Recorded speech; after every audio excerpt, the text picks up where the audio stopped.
remember sitting down in a conference room and watching this purple and blue FPS game on console and scratching my head and saying, was this really going to be it? Was this going to be the thing that defined Xbox?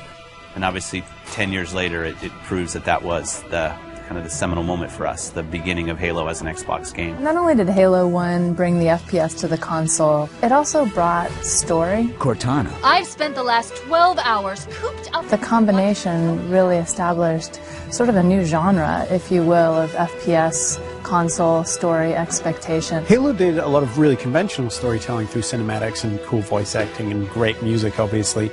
But I think some of the storytelling that happens in Halo that's most inspiring to me is the storytelling that happens through the environment and the sandbox. Well, you were hit with all this great fiction that you could really kind of delve into and try to understand more about. At the same time, you could just pick it up and play. All of that kind of came together to make a game that had not necessarily was completely different than what previous shooters had done, but got all of its individual formulas so excellently perfect. You had this incredible first-person shooter experience that I don't think anyone had ever even come close to before it. Halo was the beginning of me playing console games with my friends, and that's still how I always think about it.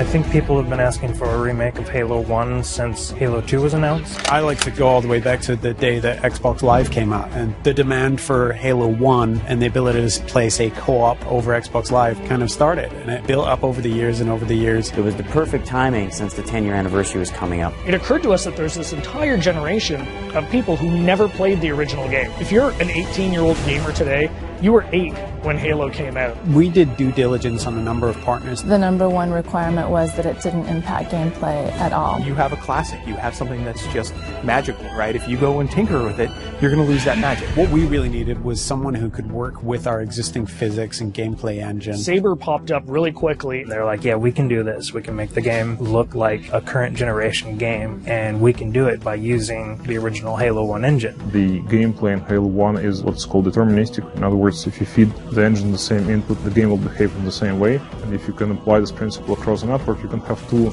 game worlds completely in sync. So rather than simulate Halo's original gameplay or Halo's original physics, we're able to actually use them completely. So the car is nice and shiny, but the engine is fairly old, but so we had to make sure that it all kind of fits together.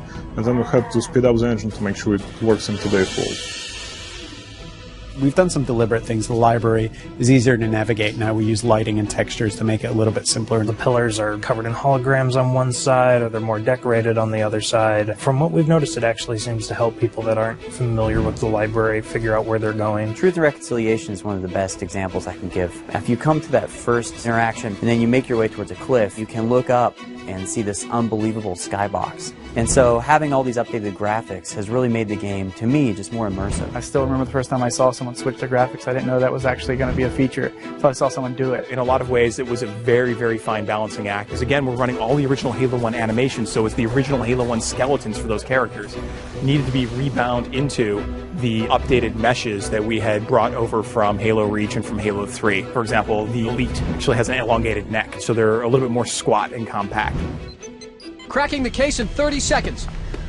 Welcome back, sir. We'll have you battle-ready stat. Master Chief's iconic, and he has to look like a hero, and he has to look just right. Chief's armor was a tough process. We went back and forth on that for a long time. Well, originally, we were using a Mark V armor that's built in the multiplayer component of Reach. We just kept coming back, and it just didn't look like Master Chief. The first stuff we put out around E3, I think the forum reaction was instantly, Chief looks wrong, his visor's too big, the color's all wrong. Some people thought we were doing it intentionally as a retro. If you saw the original Chief from like 1999 era, he had a really tall, very matte, reflective helmet. It actually looked similar to that. The thing about this group working on this project is that we are very, very passionate about getting this right. We iterated on that probably 6-7 months before we finally got a final Chief's armor that I think looks awesome. One of the number one asks that we had for a Halo remake was we want co-op over live. The original Halo 1 campaign experience had already been designed for cooperative play.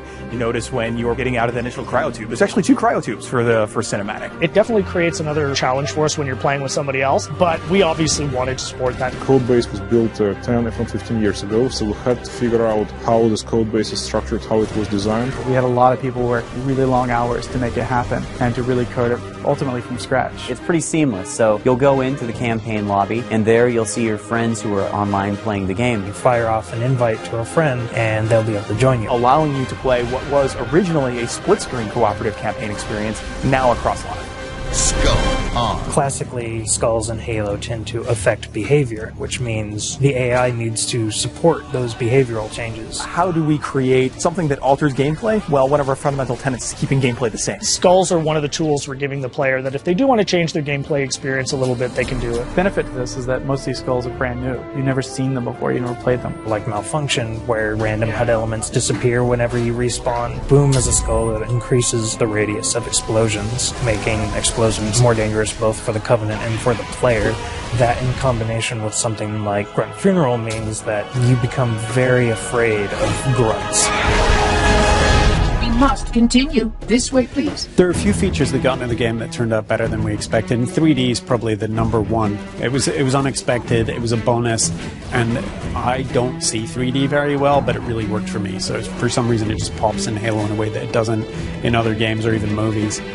Yeah, I'd say the feature that surprised me the most was Connect. So we've got a number of voice commands throughout the course of the game. Things like grenade, reload. At a point during the game when you're playing, you can say analyze, and this mode comes up where you can almost capture items. So you move your cursor over, say, an elite or a grunt, and in the library, you can go in there and see the things you've captured, move the model around in 3D, and it gives you a bit of a breakdown and explanation of what those characters are.